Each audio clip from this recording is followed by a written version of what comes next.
Vinay suicide case ಸಂಬಂಧ ಇದೀಗ BJP Congress ಮಧ್ಯೆ ವಾರ್ ಶುರುವಾಗಿದೆ. ಕಾಂಗ್ರೆಸ್ನ ಇಬ್ಬರು ಶಾಸಕರ ವಿರುದ್ಧ ಪೊಲೀಸರು ಮತ್ತು ಬಿಜೆಪಿ ನಾಯಕರ ತಳ್ಳಾಟ, ನೂಕಾಟ, ಹೈ ಡ್ರಾಮಾನೇ ನಡೆದೋಗಿದೆ. ಪರಿಸ್ಥಿತಿಯನ್ನ ಹತೋಟಿಗೆ ತರೋದಕ್ಕೆ ಬಿಜೆಪಿ ನಾಯಕರನ್ನ ಪೊಲೀಸರು ವಶಕ್ಕೆ ಪಡೆದಿದ್ದಾರೆ.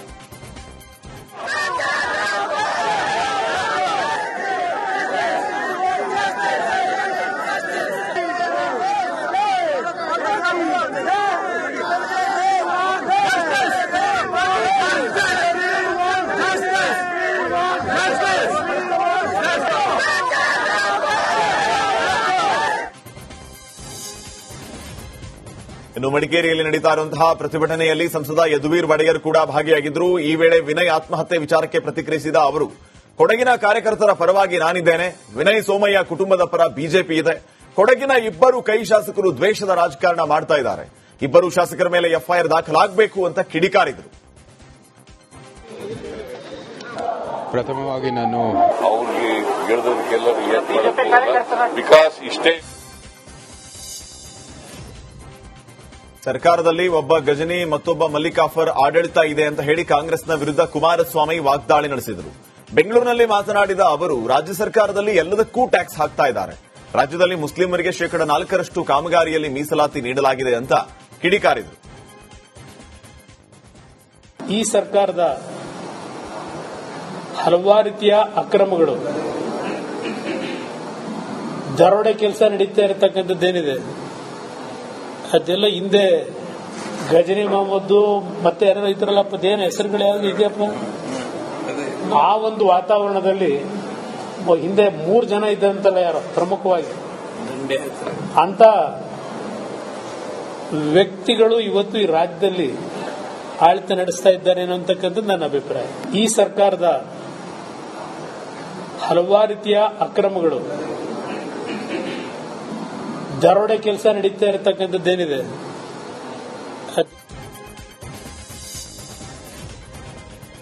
ರಾಜ್ಯ ಸರ್ಕಾರದ ಬೆಲೆ ಏರಿಕೆ ಕ್ರಮ ಖಂಡಿಸಿ ವಿಜಯನಗರ ಜಿಲ್ಲೆಯ ಹೊಸಪೇಟೆ ನಗರದ ತಹಸೀಲ್ದಾರ್ ಕಚೇರಿ ಎದುರು ಬಿಜೆಪಿಯಿಂದ ಪ್ರತಿಭಟನೆ ನಡೆಸಲಾಯಿತು. ಡೀಸೆಲ್, ಪೆಟ್ರೋಲ್, ಹಾಲಿನ ದರ, ರೈತರ ಬಿತ್ತನೆ ಬೀಜ ಸೇರಿದಂತೆ ದಿನಬಳಕೆ ವಸ್ತುಗಳ ಬೆಲೆ ಏರಿಕೆ ಆಗ್ತಾ ಇದೆ. ರಾಜ್ಯದಲ್ಲಿ ಸರ್ಕಾರ ಅಧಿಕಾರಕ್ಕೆ ಬಂದ ನಂತರ ನಿತ್ಯವೂ ಒಂದಿಲ್ಲೊಂದು ದಿನಬಳಕೆ ವಸ್ತುಗಳ ಬೆಲೆ ಏರಿಕೆ ಮಾಡ್ತಾ ಇದ್ದಾರೆ. ಗ್ಯಾರಂಟಿ ಹೆಸರಲ್ಲಿ ಅಧಿಕಾರಕ್ಕೆ ಬಂದ ರಾಜ್ಯ ಸರ್ಕಾರ ಬೆಲೆ ಏರಿಕೆ ಮಾಡಿ ಜನರನ್ನ ದೋಚುತ್ತಿದ್ದಾರೆ ಅಂತ ಆಕ್ರೋಶವನ್ನು ವ್ಯಕ್ತಪಡಿಸಿದರು. ಬೆಳಗಾವಿ ಚೆನ್ನಮ್ಮ ವೃತ್ತದಲ್ಲಿ ಗ್ರಾಮೀಣ ಉತ್ತರ ಬಿಜೆಪಿ ಮಂಡಲದ ನೇತೃತ್ವದಲ್ಲಿ ದರ ಏರಿಕೆ ಖಂಡಿಸಿ ರಾಜ್ಯ ಸರ್ಕಾರದ ವಿರುದ್ಧ ಬಿಜೆಪಿಯಿಂದ ಪ್ರತಿಭಟನೆ ನಡೆಯಿತು. ರಾಜ್ಯ ಸರ್ಕಾರ ಗ್ಯಾರಂಟಿ ಯೋಜನೆಗೆ ಹಣ ಜೋಡಿಸುವುದಕ್ಕೆ ದರ ಹೆಚ್ಚಳ ಮಾಡಿದೆ. ಪೆಟ್ರೋಲ್, ಡೀಸೆಲ್ ದರ ಹೆಚ್ಚಳ ಮಾಡಿ ಜನರ ಮೇಲೆ ಹೊರೆ ಹೆಚ್ಚುವುದಕ್ಕೆ ಸರ್ಕಾರ ಮುಂದಾಗಿದೆ ಅಂತ ಸರ್ಕಾರದ ವಿರುದ್ಧ ಧಿಕ್ಕಾರವನ್ನು ಕೂಗಿ ಆಕ್ರೋಶವನ್ನು ವ್ಯಕ್ತಪಡಿಸಿದರು.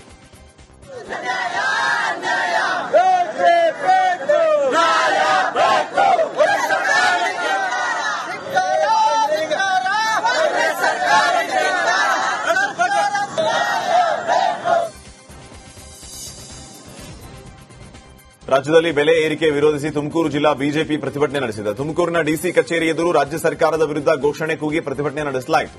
ಕಾಂಗ್ರೆಸ್ ಬಂದಿದೆ, ಬೆಲೆ ಏರಿಕೆ ಗ್ಯಾರಂಟಿ ತಂದಿದೆ, ಕಾಂಗ್ರೆಸ್ ತೊಲಗೋವರೆಗೂ ಹೋರಾಟ ಮಾಡ್ತೀವಿ, ಲೂಟಿ ಕಾಂಗ್ರೆಸ್ಗೆ ಧಿಕ್ಕಾರ ಅಂತ ಘೋಷಣೆ ಕೂಗಿ ಪ್ರತಿಭಟನೆ ನಡೆಸಲಾಯಿತು.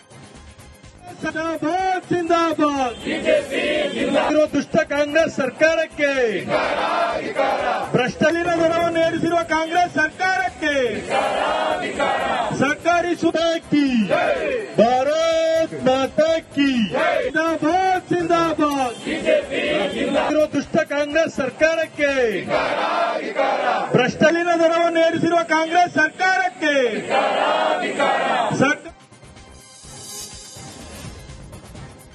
ಶಿವಮೊಗ್ಗ ಈದ್ಗಾ ಮೈದಾನ ಬೇಲಿ ಪ್ರಕರಣ ತಾರಕಕ್ಕೇರಿದೆ. ಈದ್ಗಾ ಸಾರ್ವಜನಿಕ ಆಸ್ತಿ ಅಂತ ಏಪ್ರಿಲ್ 9ನೇ ತಾರೀಕು ಬಿಜೆಪಿ ಹೋರಾಟಕ್ಕೆ ಕರೆ ಕೊಟ್ಟಿದೆ. ಏಪ್ರಿಲ್ 8ರ ಒಳಗಡೆ ಯಥಾಸ್ಥಿತಿ ಕಾಪಾಡೋದಕ್ಕೆ ಬಿಜೆಪಿ ಮುಖಂಡರು ಜಿಲ್ಲಾಡಳಿತಕ್ಕೆ 3 ದಿನದ ಗಡುವನ್ನು ನೀಡಿದ್ದಾರೆ. 3 ದಿನದ ಒಳಗೆ ಯಥಾಸ್ಥಿತಿ ಕಾಪಾಡದೇ ಇದ್ರೆ ಹೋರಾಟದ ಎಚ್ಚರಿಕೆಯನ್ನು ನೀಡಿದ್ದಾರೆ.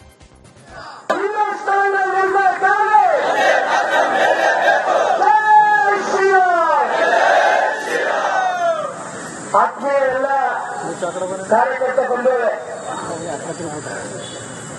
ಇವತ್ತು ಇಷ್ಟೊಂದು ದುಶ್ಚಟನೂ ಕೂಡ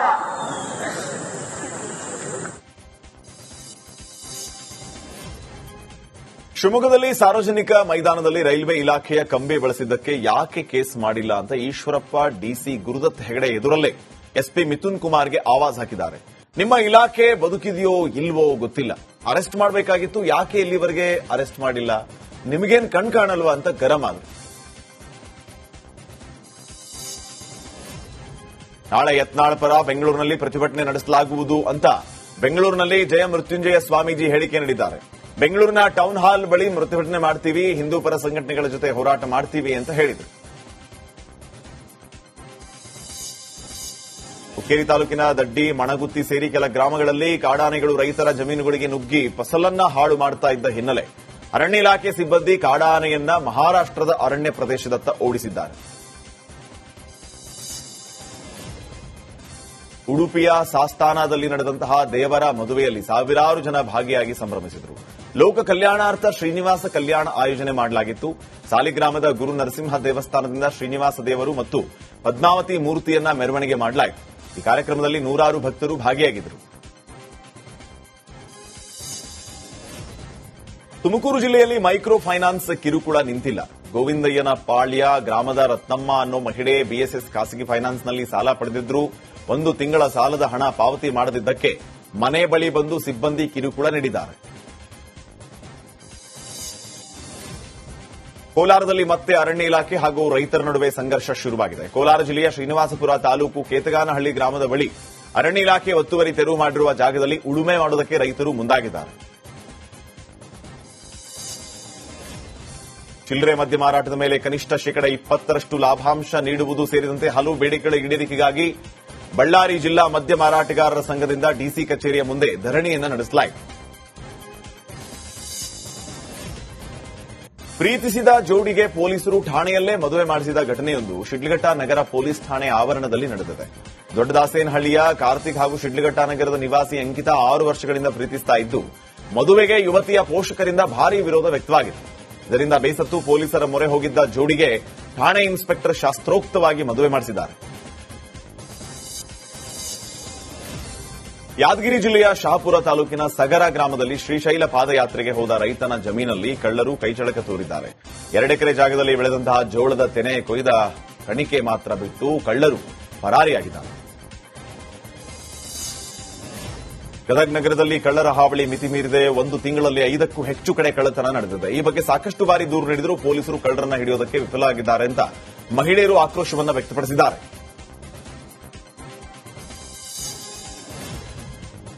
ಪ್ರಧಾನಿ ನರೇಂದ್ರ ಮೋದಿ ಕೊಲಂಬೋದಲ್ಲಿ ಸ್ವಾತಂತ್ರ್ಯ ಚೌಕದಲ್ಲಿ ಔಪಚಾರಿಕ ಗಾರ್ಡ್ ಆಫ್ ಆನರ್ ಸ್ವೀಕರಿಸಿದರು.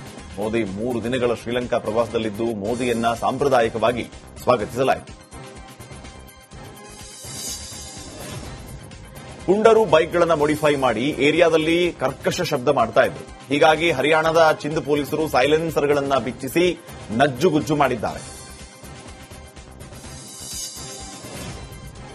ಗುಜರಾತ್ನ ಅಮರೇಲಿಯ ಗಿರ್ ಅರಣ್ಯ ಪ್ರದೇಶದಲ್ಲಿ ಬಿಸಿಲಿನ ಹೊಡೆತಕ್ಕೆ ಪ್ರಾಣಿಗಳು ಕಂಗಾಲಾಗಿವೆ.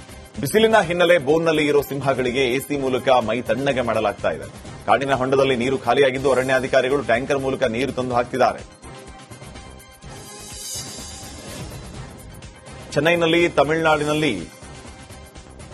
ಚೆನ್ನೈನಲ್ಲಿ ಬಿಸಿಲು ಸಿಕ್ಕಾಪಟ್ಟೆ ಶುರುವಾಗಿದೆ. ಹೀಗಾಗಿ ಬಿಸಿಲಲ್ಲಿ ನಿಂತು ಸಂಚಾರ ನಿಯಂತ್ರಣ ಮಾಡಬೇಕಾಗಿರುವ ಪೊಲೀಸರಿಗೆ ಎಸಿ ಹೆಲ್ಮೆಟ್ ಅನ್ನು ನೀಡಲಾಗಿದೆ. ಇದೀಗ ತಮಿಳುನಾಡಿನಾದ್ಯಂತ ಸಂಚಾರಿ ಪೊಲೀಸರು ಎಸಿ ಹೆಲ್ಮೆಟ್ ಹಾಕಿ ಡ್ಯೂಟಿಯನ್ನು ಮಾಡ್ತಾ ಇದ್ದಾರೆ. ಉತ್ತರ ಪ್ರದೇಶ ಸಿಎಂ ಯೋಗಿ ಆದಿತ್ಯನಾಥ್ ಬಲರಾಂಪುರದ ಪಟೇಶ್ವರಿ ದೇವಿ ದೇವಸ್ಥಾನಕ್ಕೆ ಭೇಟಿ ನೀಡಿದರು. ದೇವಸ್ಥಾನದ ಆವರಣದಲ್ಲಿ ಮಕ್ಕಳು ಹಾಗೂ ಜನರೊಂದಿಗೆ ಸಂವಾದ ನಡೆಸಿ ಮಕ್ಕಳನ್ನು ಎತ್ತಿ ಆಡಿಸಿದರು. ಇವತ್ತು ನವರಾತ್ರಿಯ ಅಷ್ಟಮಿ ದಿನವಾಗಿರುವುದರಿಂದ ದೇವಸ್ಥಾನಕ್ಕೆ ಭೇಟಿ ನೀಡಿ ಪ್ರಾರ್ಥನೆಯನ್ನ ಸಲ್ಲಿಸಿದರು.